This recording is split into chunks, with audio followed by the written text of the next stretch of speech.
కుంభరాశి వారికి నవంబర్ 16, 17, 18 తేదీలలో నక్కతోక తొక్కినట్లుగా ఒకేసారి 5 అదృష్టాలైతే కలిసి రాబోతున్నాయండి. కానీ ఈ స్త్రీ మీ నాశనాన్ని కోరుకుంటుంది. ఆ స్త్రీ ఎవరనేది కూడా నేను చెప్తాను. ఈ వీడియో మీ కంట పడింది అంటే ఆ ఈశ్వరుని అనుగ్రహం ఉంది కాబట్టి మీ కంట పడింది అని చెప్పి భావించి వీడియోని ఎక్కడా కూడా స్కిప్ చేయకుండా చివరి వరకు చూసే ప్రయత్నం చేయండి. ఆలస్యం చేయకుండా వీడియోలోకి అయితే వెళ్ళిపోదాము. వీడియోలోకి వెళ్ళే ముందు ఒక చిన్న రిక్వెస్ట్ అండి. మొదటిసారి మన ఛానల్లోకి వస్తే సబ్స్క్రైబ్ చేసుకొని ఈ వీడియోకి ఒక లైక్ ఇచ్చి హైప్ ఇచ్చి చూసే ప్రతి ఒక్కరూ కూడా కింద ఓం నమః శివాయ అని చెప్పి కామెంట్ చేయడం మాత్రం అస్సలు మర్చిపోవద్దు. ఇక కుంభరాశి వారి గురించి మనం ప్రత్యేకంగా చెప్పుకోవాలి అంటే కనుక వీరు వ్యక్తిగతంగా చాలా అంటే చాలా మంచివారండి. ఎటువంటి పరిస్థితినైనా కానీ ఎదుర్కొని నిలబడగలిగే సత్తా అనేది వీరి దగ్గర ఉంటుంది.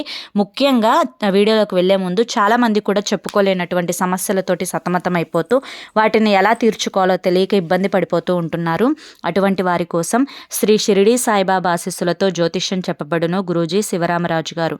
Phone number 9182111077. మీరు ఇప్పటి వరకు ఎన్నో చోట్ల జ్యోతిష్యం చెప్పించుకొని మీరు ఆశించిన మార్పులు మీ జీవితాలలో జరగలేదని చెప్పి బాధపడి ఉంటారు. కానీ ఇక్కడ అస్సలు అలా జరగదండి.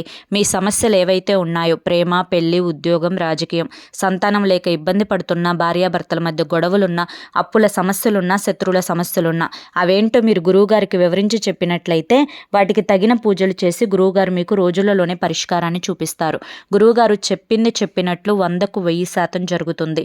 నమ్మకంతో స్క్రీన్ మీద కనిపిస్తున్న నెంబర్కి అయితే కాంటాక్ట్ అవ్వండి.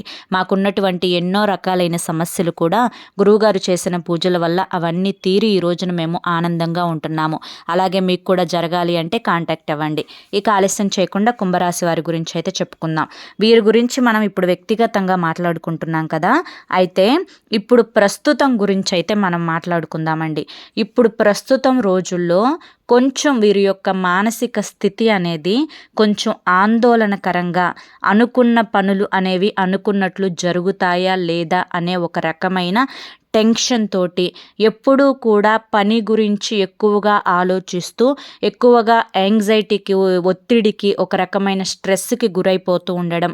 అంతేకాకుండా వీరు ఇంట్లో ఆడవారైతే కనుక ఇంట్లో అన్ని పనులు కూడా చక్కదిద్దుకుంటూ వీరికంటూ ఒక ప్రత్యేకమైన పనిని ఏర్పాటు చేసుకొని ఆ పని యందు ఒక గౌరవాన్ని, ఒక మర్యాదను, కొంత డబ్బుని కూడా సంపాదించుకోవాలి అని చెప్పి ఎప్పటికప్పుడు కూడా కోరుకుంటూ ఉంటారు.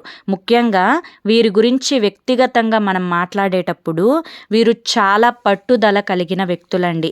ఏదైనా కూడా సాధించాలి అనే మనస్తత్వం కలిగి ఉంటారు. ఏదైనా కూడా మధ్యలో వదిలేసే రకం కాదు. ఒక పని వీరు స్టార్ట్ చేశారు అంటే కనుక అందులో విజయం దక్కేంత వరకు కూడా ఆ పనిని పట్టువదలని విక్రమార్కునిలాగా ఆ పని కోసం నిరంతరం కృషి చేస్తూ ఉంటారు అని కూడా చెప్పుకోవచ్చు అన్నమాట. ముఖ్యంగా వీరికి ఏదైనా కానీ ఒక పనిని మనం అప్పచెప్పాము అంటే ఇటు ఆడవారికైనా కానీ ఇటు మగవారికైనా కానీ ఆ పనిని 100% సక్సెస్ఫుల్గా పూర్తి చేసి దాన్ని 10 మందికి నచ్చే విధంగా దాన్ని పూర్తి చేయటం అందరూ పూర్తి చేస్తారు. కానీ అందులో ఎటువంటి లోటులు పాటులు లేకుండా 10 మందికి నచ్చే విధంగా చేసుకుంటూ వెళ్ళిపోయే మనస్థితి కలిగిన వారు ఈ యొక్క కుంభరాశి వారు. కాకపోతే వీరేంటంటే కనుక కొంచెం నలుగురిలోకి వెళ్ళడానికి అంతగా ఇష్టపడరు.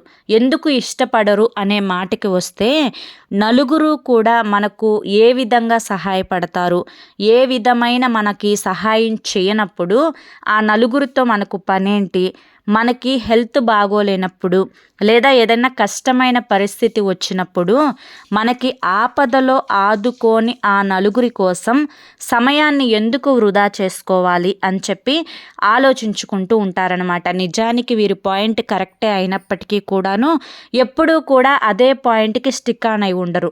అంతేకాకుండా నలుగురు కొన్నిసార్లు మనకి అవసరం అవుతారు. ఎవరితోనైనా కానీ కొంచెం అప్పుడప్పుడు కలుపుగోలుగా ఉంటే మన పనులు కూడా మనం జరిపించుకోవచ్చు అన్నట్లుగా కూడా మళ్ళీ మూవ్ ఆన్ అయిపోతూ ఉంటారు. అంటే వీరి యొక్క మైండ్ సెట్ ఏ విధంగా ఉంటుంది అంటే కనుక ఎక్కడ లొంగాలో అక్కడ లొంగుకుంటూ, ఎక్కడ తగ్గాలో అక్కడ తగ్గుకుంటూ, ఎవరి దగ్గర మాట్లాడాలో అలా వారి దగ్గర మాట్లాడుకుంటూ జీవితాన్ని సాఫీగా ముందుకు నెట్టుకుంటూ వెళ్తారు. కాకపోతే వీరి యొక్క వైవాహిక జీవితంలో కొన్ని రకాలైన ఇబ్బందులు అనేవి ఎదురవుతూ ఉంటాయి. వీరి యొక్క మనస్థితికి, వీరి యొక్క లైఫ్ పార్ట్నర్ యొక్క మనస్థితికి కొంచెం తేడా అనేది ఉంటుంది. అంటే వీరు ఒక కోణంలో ఆలోచిస్తే వీరి యొక్క లైఫ్ పార్ట్నర్ ఏమో మరొక కోణంలో ఆలోచిస్తూ ఉంటారు. ఇద్దరి యొక్క మనస్థితి అనేది కొంచెం కలవకపోవడం వల్ల అప్పుడప్పుడు కూడా భేదాభిప్రాయాలు అనేవి వస్తూ ఉంటాయి. వీటి వల్ల కొన్ని రకాలైన గొడవలు అనేవి ఇంట్లో జరుగుతూ ఉంటాయన్నమాట. కాబట్టి ముఖ్యంగా ఇన్ని గొడవలు జరిగిన తర్వాత, అంటే వీరి యొక్క వైవాహిక జీవితంలో కొన్ని సంవత్సరాలు అనేవి గడిచిన తర్వాత వీరే కాంప్రమైజ్ అయిపోతూ వస్తారనమాట కుంభరాశి వారే. ఎందుకంటే వీరికి మొదటి నుంచి కూడా ఒక లైఫ్ స్టైల్ అనేది అలవాటై ఉంటుంది. ఒక క్రమశిక్షణ, పెద్దవాళ్ళతో ఎదురు తిరిగి మాట్లాడకూడదు, చిన్నవాళ్ళని ప్రేమించాలి, పెద్దలని గౌరవించాలి, ఎవరితో కూడా గొడవాడే మనస్థితి అనేది వీరికి ఉండదు. కానీ కొన్ని రకాల పరిస్థితుల వల్ల అప్పుడప్పుడు కూడా కొంచెం నోరు తెరవాల్సి వస్తుంది, కొంచెం వీరి యొక్క గయ్యాలితనాన్ని అయితే చూపించాల్సి వస్తుందన్నమాట. అయినప్పటికీ కూడాను ఏది కరెక్ట్, ఏది తప్పు అని ఒక అభిప్రాయాన్ని ఆలోచించుకొని దానికి తగ్గట్లుగా తెలివిగా మాట్లాడి తెలివిగా ఆలోచించే కెపాసిటీ అనేది కుంభరాశి వారికి పుష్కలంగా ఉంటుంది. కాబట్టి వీరి యొక్క జీవిత భాగస్వామి దగ్గర అప్పుడప్పుడు కూడా తగ్గడంలో తప్పు లేదు అని చెప్పి తెలుసుకొని తగ్గుతూ వస్తారనమాట. ముఖ్యంగా కుంభరాశి వారి గురించి చాలా రకాలైన రాహు కుజ దోషాల వల్ల, ఏలినాటి శని దోషాల వల్ల, ఇప్పుడు ప్రత్యేకించి గురుబలం కూడా కొంచెం వక్రస్థితిలో నడుస్తూ ఉండడం వల్ల, కొంచెం అనుకున్నంత ఆదాయం అనేది రాకపోవడం, చేస్తున్న పనులలో కొంచెం ఎక్స్పెక్టేషన్స్ అనేవి ఎక్కువగా, అంటే నాకు ఈ పని ఇంత కష్టపడి నేను చేస్తున్నాను కదా, ఈ పనికి నాకు సక్సెస్ అనేది ఖచ్చితంగా ఎక్కువగానే వస్తుంది, నేను ఊహించిన దానికంటే ఎక్కువగా వస్తుందని చెప్పి ఏదైతే అనుకుంటూ ఉంటారో దాని నుంచి కొంచెం ఆ ప్రతిఫలం అనేది కొంచెం తక్కువగా వస్తూ ఉంటుందన్నమాట. కాబట్టి కొంచెం ఈ మధ్య డిసప్పాయింట్ అవుతూ ఉంటారనమాట. ముఖ్యంగా మీ యొక్క గురుబలాన్ని పెంచుకోవడానికి, ఏలినాటి శని దోషాన్ని తొలగించుకోవడానికి కూడా, మీ యొక్క జీవితాన్ని అదృష్టపు మార్గంలో నడిపించుకోవడానికి మీరు ఎటువంటి కార్యాలు చేయాలి, ఎటువంటి పరిహారాలు చేయాలి, డబ్బు లేకుండా, ఖర్చు లేకుండా ఎటువంటి పరిహారాలు చేసుకుంటే చాలా తేలికగా మీ సమస్యల నుంచి బయటపడవచ్చు అనేది కూడా నేను చెప్తానండి. మీరు మొదట దేవుని మీద భారాన్ని వదిలేసేటప్పుడు మొదట మిమ్మల్ని మీరు పరివర్తన చేసుకునే ప్రయత్నం చేయండి. అంటే ప్రతిదీ కూడా నేను ఇంట్లో కూర్చుంటాను, దేవుడికి దండం పెడతాను, నాకు 1000 రూపాయలు సాయంత్రానికి రావాలంటే రావు కదండి. కాబట్టి ముందు ఆ 1000 రూపాయలు సంపాదించుకోవడానికి మీరు పడే కష్టం, ఆ యొక్క దారి, ఎంచుకోబడిన దారి ఏదైతే ఉందో ఆ దారిలో మీరు సక్సెస్గా, అంటే సక్రమంగా నడుచుకుంటూ దాని యందు కష్టపడితే కనీసం 1000 రూపాయలు రాపోయినా కానీ ఒక 500-600 వస్తాయి మీ యొక్క కష్టానికి తగిన ప్రతిఫలంగా. అలా కాకుండా ప్రతిదీ కూడా భగవంతుడే ఇవ్వాలి అని చెప్పి కూర్చున్నా కూడా డబ్బులు మనకి రావు కదా. కాబట్టి ముందు మీలో పరివర్తన తెచ్చుకోవాలి. తర్వాత భగవంతునికి ఏ విధంగా మనం యొక్క సమస్యను చెప్తే పరిష్కారం అనేది దొరుకుతుంది అని చెప్పి ఆలోచించుకోవాలి. ఆ పరిహారాలు చెప్పే ముందు మీ యొక్క పరివర్తన ఏ విధంగా మార్చుకోవాలనేది చెప్తాను, జాగ్రత్తగా వినండి. ఏంటి అంటే కనుక చిన్న విషయానికి, పెద్ద విషయానికి అతి ఆలోచన అనేది మీకు పనికిరాదు. అతి ఆలోచనకు ఎంత దూరంగా ఉంటే మీ యొక్క మానసిక ప్రశాంతత అంత బలంగా ఉంటుంది. ఏ వ్యక్తికైతే మానసిక ప్రశాంతత బలంగా ఉంటుందో ఆ వ్యక్తి ఆరోగ్యంగా ఉంటాడు, చేస్తున్న పనిలో శ్రద్ధను పెడతాడు, ఆ పని అందు విజయాన్ని కూడా పొందుతాడు. ఇక రెండవది, చీటికి మాటికి కూడా మీ యొక్క యాంగ్జైటీకి గురైపోవడం, ఓవర్గా టెన్షన్ వచ్చేసేయడం, అమ్మో నేను చేసేయాలని చెప్పి ఆతృత, కంగారు పడిపోతూ ఉండడం, అనుకున్న ఫలితం రానప్పుడు పూర్తిగా నీరసించి పడిపోవడం, ఇట్లాంటివనే ఉండొద్దు. కష్టపడండి, తొందర వద్దు, కంగారు వద్దు, యాంగ్జైటీ వద్దు. మీ పని మీరు చేస్తారు. మహా అయితే రోజు మొత్తంలో 24 గంటలు ఉంటాయి. 24 గంటల్లో మీ పని చేసుకోవడానికి ఎంత సమయం పడుతుంది? ఆ కాస్త సమయం కోసం 24 గంటలు టెన్షన్ పడి 24 గంటలు దాని గురించి ఆలోచించొద్దు. ఆ చేసే అంతసేపే ఆలోచించండి. దాన్ని పర్ఫెక్ట్గా చేయండి, దాన్ని కన్సిస్టెన్సీగా చేయండి. ఖచ్చితంగా దాంట్లో సక్సెస్ అనేది మీరు ఎదురు చూడొద్దు. మీరు నిజంగా నిజాయితీగా కష్టపడి ఉంటే ప్రతిఫలం అనేది వచ్చేస్తుంది ఆటోమేటిక్గా. దాని గురించి అసలు ఆలోచించొద్దు. వచ్చినా రాకపోయినా కానీ ఆలోచన అనేది వద్దు. ఆలోచిస్తారా? వస్తుందైతే ఆలోచించండి. మీరు ఆలోచించిన అక్కడ ఏది జరగనప్పుడు ఆలోచించొద్దు. దాని గురించి టెన్షన్ పడొద్దు. నేను చెప్పేది అది. ఇది 2వ పరివర్తన మీలో కలగాల్సింది. 3వది, ఏదైనా కానీ మనసులో ఒకటి ఉంచుకొని దాని గురించి ఆలోచించుకుంటూ దాని గురించి ఓవర్ థింక్ చేస్తూ మీ మనస్సుని దాంతో పదే పదే అంటే ఒక సుత్తి తీసుకొని బండ మీద కొడుతూ ఉంటే ఆ బండ పగిలిపోతుంది కదా కొంతసేపటికైనా కానీ. అలాగే మీ యొక్క ఆలోచనతోటి మీ మనసుని కొట్టి కొట్టి కొట్టి కొట్టి దానికి నొప్పి కలిగించి అవతలి వారు ఏదైనా కదిలిస్తే కోప్పడటం, చిరాకు పడటం, అతిగా వారి మీద అరిచేస్తూ ఉండటం. దీనివల్ల ఏమవుతుంది అంటే కనుక రోజంతా కూడా డిస్టర్బ్ అయిపోతుంది మీకు. అంటే మనం ఎవరి మీద గొడవ పడకుండా, ఎవరితోటూ అరవకుండా, మనం ప్రశాంతంగా మన పని మనం చేసుకుంటూ కోపాన్ని ఆవేశాన్ని తెచ్చుకోకుండా ఉన్నట్లయితే ఆ రోజు ప్రశాంతంగా గడిచిపోతుంది. అదే ఒకరితో గొడవ పడి ఒకరిని అరిచి ఒకరిని వేలెత్తి చూపించి ఒకరిని తిట్టుకుంటూ అరుచుకుంటూ ఉంటే అవతలి వారికి మన మాటలు ఎక్కుతాయో లేదో తెలియదు, కానీ మన మనసు మాత్రం 100% పాడైపోతుంది. ఆ రోజంతా కూడాను మనమంతా కూడా చిరాగ్గానే ఉండాల్సి వస్తుంది. కాబట్టి కోపం, ఆవేశం అనేవి మీరు తెచ్చుకోవద్దు. ఎదుటివారు గబక్కని మిమ్మల్ని ఒక మాట అన్నా కూడా ఓర్పుగా ఉండండి. ఆ మాట మనకి మనం తప్పు లేనప్పుడు ఆ మాట వాళ్ళన్నా కూడా అది మనకి తగలదు. ఆ విషయాన్ని అయితే గుర్తుంచుకోండి. ఇలా ఈ యొక్క పరివర్తన తెచ్చుకుంటూ మీ యొక్క పని మీరు సక్రమంగా చేసుకుంటూ వెళ్ళిపోతూ వాళ్ళేమనుకుంటున్నారో వీళ్ళేమనుకుంటున్నారో, నేను ఇది చేయొచ్చా చేయకూడదా, ఇది చేస్తే అదేమన్నా తప్పు అవుతుందేమో అని చెప్పి దేని గురించి ఆలోచించొద్దు. చేయాలి అనుకున్నది చేసుకుంటూ వెళ్ళిపోండి. భగవంతుడు ఉన్నారు. ఇప్పుడు భగవంతుడు సృష్టించిన మనుషులకి ఇన్ని తెలివితేటలుంటే మనుషుల్ని సృష్టించిన భగవంతుడికి ఎన్ని తెలివితేటలు ఉంటాయి? మనకెప్పుడు ఏది కావాలి, ఎలా కావాలి అన్నీ కూడా ఆయనకు తెలుసు. కాబట్టి ఆయన ఖచ్చితంగా మనకి ఇస్తారు. కాబట్టి దాని గురించి మనం ఆలోచించాల్సిన అవసరం లేదు. కాబట్టి అంతటితో వదిలేసేయండి. ఇక పరిహారాల విషయానికి వస్తే ముఖ్యంగా ఏలినాటి శని దశ 3వ దశ నడుస్తుంది. గురువు యొక్క వక్ర దిశలో నడుస్తుంది ఇప్పుడు మీకు గురుబలం. కాబట్టి గురుబలాన్ని పెంచుకోవడం కోసం మీరు చేయవలసింది ఏంటి అంటే కనుక మొట్టమొదటిగా మీరు గోమాత సేవ చేసుకోండి. మీకు కుదిరినప్పుడల్లా కూడా ఏదైనా గురువారం కానీ శుక్రవారం కానీ గోమాత దగ్గరికి వెళ్ళి గోమాతకి చక్కగా పసుపు రాసి కుంకుమ బొట్లు పెట్టి గోమాతకి ఇష్టమైన ఆహారాన్ని తినిపించి గోమాత శరీరాన్ని తాకుతూ గోమాతకు వెనుక తోక భాగంలో కూడా తాకుతూ గోమాతకి కింద నుంచి ఒకసారి దూరే ప్రయత్నం చేసి గోమాతకు ఈ విధంగా సేవ చేసుకోవడం వల్ల మీకు గురుబలం అనేది పెరుగుతుంది. ఎందుకంటే గోమాతలో మనకి 33,000 కోట్ల దేవతలు కొలువై ఉంటారు. సాక్షాత్తు బ్రహ్మ, విష్ణు, లక్ష్మీదేవి అందరూ కూడా గోమాతలో ఉంటారు. వారి యొక్క అనుగ్రహం అంతా కూడా మన మీద పడాలి అంటే ఖచ్చితంగా గురుబలం పెరగాలి అంటే గోమాత పూజ చేసుకోవాలి. తర్వాత బాబాగారి గుడికి వెళ్ళి ఎప్పుడైనా కానీ దునిని దర్శించుకొని దునిలో కొబ్బరికాయ అంటే కొబ్బరి బోండా ఉంటుంది కదా, బోండా ఎండిపోయి మనకు బయట అమ్ముతూ ఉంటారు.